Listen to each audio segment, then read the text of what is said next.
अपने आप को खुशनसीब समझता हूँ कि मीरा रोड के हमारे सभी राम भक्त यहाँ से आज चल के हुए अयोध्या जा रहे हैं। 45 दिन का ये प्रवास उनका है और 22 जनवरी को आदरणीय पंतप्रधान नरेंद्र जी की मोदी जी के हाथों से जो लोकार्पण राम मंदिर का हो रहा है उसके लिए हमारे सभी लोग ये पहुंच जाएंगे। और जिस वक्त मैंने आदरणीय मुख्यमंत्री जी को ये बात बताई तो उन्होंने कहा कि नहीं, उनकी विदाई करने के लिए, उनको शुभकामनाएं देने के लिए मैं खुद मीरा रोड आऊँगा और आज वो यहाँ पे आ रहे हैं।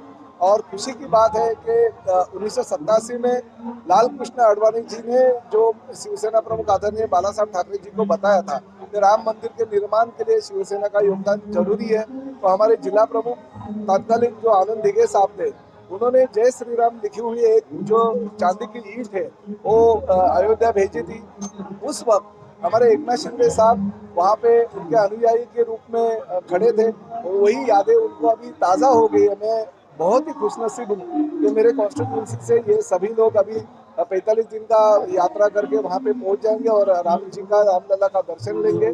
और बहुत ही अच्छी बात है कि ये माहौल जो है रामलला का दर्शन लेने का, ये माहौल बहुत ही मीरा भाईंदर शहर में नहीं बल्कि पूरे महाराष्ट्र में छा गया है। ये पहली बार ऐसा हो रहा है मीरा भाईंदर से पहला जत्था जा रहा है? हाँ, पहला जत्था जा रहा है और 45 दिन का प्रवास है, तो ये छोटी बात नहीं है, छोटी घटना नहीं है। इनके सभी प्रवासी जो है, पदयात्री जो है, राम भक्त है, उनको रहने का, खाने का, पीने का, उनकी आरोग्य से रिलेटेड जो भी सुविधा है वो देने की जिम्मेदारी हमने उठाई है, हम ही सब कर रहे हैं। और उनको कुछ भी चीज़ों की कमी नहीं होनी चाहिए, इसलिए शिवसेना प्रयत्नशील है और उनका विधायक होने के नाते मेरे जो जिम्मेदारी में निभा रहा है। 300 राम भक्त अयोध्या में निकले हैं। 45-47 दिन का ये प्रवास है।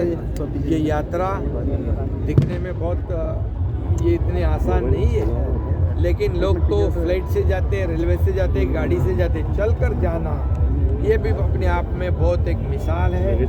ये रामलला की एक श्रद्धा, भक्ति और अस्मिता के लिए ये 300 लोग यहाँ से रवाना हो रहे। मैं उनको बहुत शुभकामनाएं देता हूँ।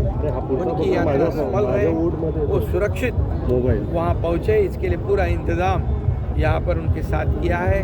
उनका जगह जगह पर स्वागत होगा और ये बहुत ही बड़ा काम, श्रद्धा का काम ये उन्होंने किया है।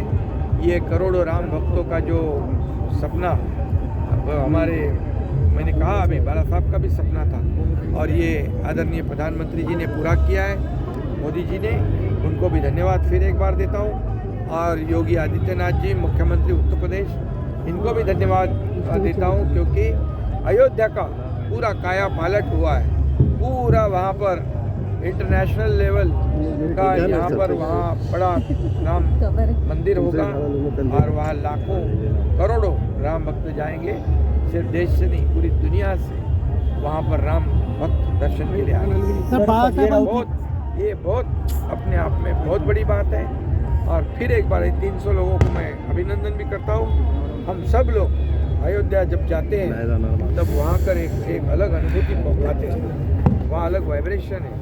और इस बार भी सभी लोग उद्घाटन में जाएंगे। आज हिंदुओं के लिए एक बहुत ही उत्साह का दिवस है। जिस लड़ाई को सनातन धर्मी सैकड़ों वर्षों से लड़ रहे थे, उस लड़ाई का अंत हुआ और आज हमारे रामलला का अयोध्या जी के अंदर भव्य मंदिर विराजमान हो रहा है। ये बड़ा ही हर्ष का विषय है और आज सभी हिंदुओं में एक बहुत ही विशेष प्रकार का उत्साह है कि हम लोग जो है एक सैकड़ों वर्ष पुराने धर्म युग को जीत चुके। बाबा जी क्या कहेंगे, 300 लोग यहाँ से जाने वाले हैं, क्या इस तरीके की पद यात्रा और होनी चाहिए? जी हाँ, मैं तो यही कहूँगा कि संपूर्ण भारत में जगह जगह से भगवान राम के दर्शन के लिए समय समय पे हमेशा ही इन पदयात्राओं का आयोजन होता रहना चाहिए। इससे समाज में एक अच्छा संदेश जाता है, लोगों में जागरूकता होती है। तो इस तरह की जो धर्म यात्राएं हैं इनको हमेशा होना। सबसे बड़ी खुशी तो इस बात की है कि बरसों के बाद रामलला हमारे तंबू से इतने भव्य मंदिर में विराजित हो रहे हैं, प्रतिष्ठित हो रहे हैं। सबसे पहला खुशखबरी तो ये है, उसको लेकर के ये उत्साह समस्त हिंदू जनमानस में दिखाई देता है और उसी का ये परिणाम है कि आज इतने ढेर सारे एकत्रित हिंदू और सबके हृदय में अगर देखा जाए जो पद यात्रा में शामिल हो रहे हैं, प्रभु को हम कुछ दे तो नहीं सकते हैं, बस प्रभु के द्वारा दी गई सामर्थ्य जो है उसी को प्रयोग में ला करके प्रभु तक पहुंचा जा सकता है ना। तो ये समर्पण का भाव है। ये 47 दिनों की यात्रा बहुत कुछ सिखाएगी, जीवन के अद्भुत सत्य से परिचय करवा देगी। मैं तो ऐसा कहता हूँ, लोग यूनाइटेड फैमिली में, एकत्रित परिवार में, एक ही संगठित परिवार में पहले किस तरीके से रहते थे, ये यात्रा वो सिखाएगी, है ना। जीवन को जीवन से जोड़ने की कला सिखाएगी। ये प्रेम और सौहार्द की निकाली हुई यात्रा है। ये सदैव ये बहुत ही मधुर परिणाम लेकर के आएगी और समस्त लोगों के साथ शुभकामनाएं है। और जहाँ तक परमात्मा महादेव इच्छा करें वहाँ तक हम भी साथ में यात्रा में शामिल होंगे, अगुवाई करते रहेंगे लगातार। महादेव अभी जो ये यात्रा निकल रही है इसमें प्रभु श्री राम के भक्त हैं और आगे आगे अगुवाई में हमारे रामलला के सबसे स्नेही परम प्रेमी पवन सुत हनुमान जी हैं। आगे जितने भी लोग आवे हैं तो वो सहभागिता बराबर बनाए रखें, किसी भी तरीके से कोई द्वेष या ईर्ष्या या घृणा की भावना लेकर के इस यात्रा में शामिल न हो, है ना। सद्भाव और प्रेम के साथ अयोध्या में प्रभु श्री राम के दर्शन करने के उपरांत, है ना, अपने जीवन को धन्य बनाना है, जीवन की दिशा को अलग दिशा में प्रवाहित करना है ना। एक सुचारित और सुव्यवस्थित ढंग से जीवन जीने की शैली को लेकर के आना है। जो प्रभु श्री राम का जो मर्यादा है, हमेशा सदैव उसी मर्यादा में सारे लोग रह करके इस यात्रा को सफल बनाने की महती कृपा करें। महादेव शंभू बाबा कैलाश पर याद पर ओम नमो नारायण। हर हर महादेव।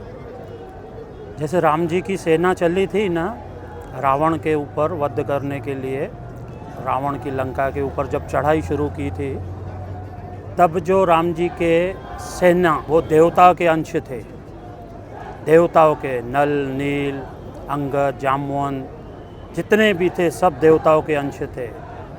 इस यात्रा में कुछ पुण्यात्मा धर्मात्मा देवात्माओं के अंशज के रूप में भगवान की कृपा से और श्री राम की कृपा से यात्रा निकलना, थोड़ी यात्रा की लंबी दूरी है तो सबका मनोबल के लिए और सभी यात्री इतनी दूर तक यात्रा कर सकें, इसीलिए इस यात्रा के प्रथम यात्री हमने श्री हनुमान जी को बनाया था, क्योंकि राम के सबसे प्रिय और राम के सबसे आदरणीय और राम के सबसे करीबी और राम भक्त हनुमान जी ही कहे जाते हैं। इसके राम जी का ही संकल्प करा के, हनुमान जी का संकल्प करा, उनको प्रथम यात्री बनाया गया।